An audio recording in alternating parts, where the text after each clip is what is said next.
Hey, good afternoon, everybody. I hope you're doing well. Coming to you from the mobile office, right? So today's Tuesday. Today's Tuesday, and coming to you from Alatoona. Drove up, left the office a little bit early. We have the Dunwoody High School round one of the playoffs, and we had a great beginning to our lacrosse season. We hobbled through the end of it, and now for the first round of the playoffs, we're in Alatoona, which was about an hour and change, about an hour from the office. But good news is, got up here about 45 minutes ago, popped everything up, grabbed myself some grapes, some water, fired up the laptop, made some phone calls, caught up on the emails, checked with the office, and all's well, right? So that's it. So, hey, go Dunwoody Lacrosse tonight.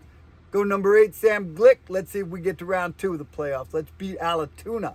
So that's that. So, hey, look, here's something that we're dealing with right now. And it's common. Well, it's common, right? So, again, we deal with a fair amount of down payment assistance programs, right? And this really maybe doesn't even have to pertain to down payment assistance, but it pertains to programs, right? But here's an example. We have a client. It's an FHA mortgage, right? Now, we're in the pre-approval stages, right? So this is why you get pre-qualified and why you get pre-approved, because this could have been a nightmare scenario, right? So client reaches out to us, they're transferred from out of state.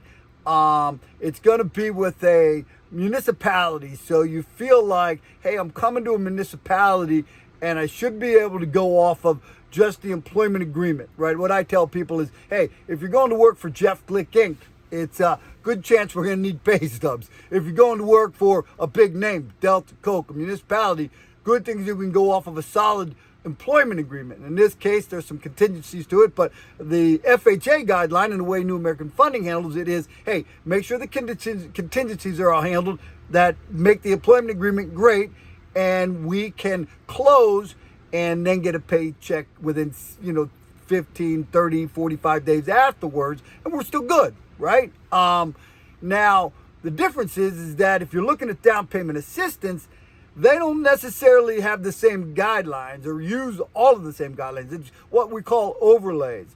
In this particular down payment assistance program, they will not what they call pend for the pay for the. They won't work off the employment agreement. They're going to need 30 days worth of pay stubs, right? So could you imagine? Hey, I'm moving from out of town. I'm over there. I go under contract, and I'm thinking, hey, I'm working for a big municipality. I'm golden.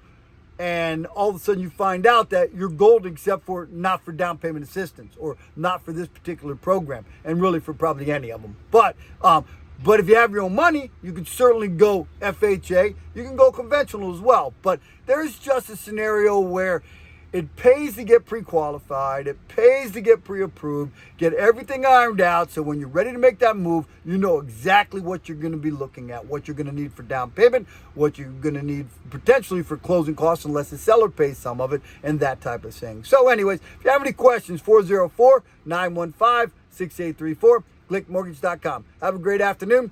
Go Dunwoody Lacrosse.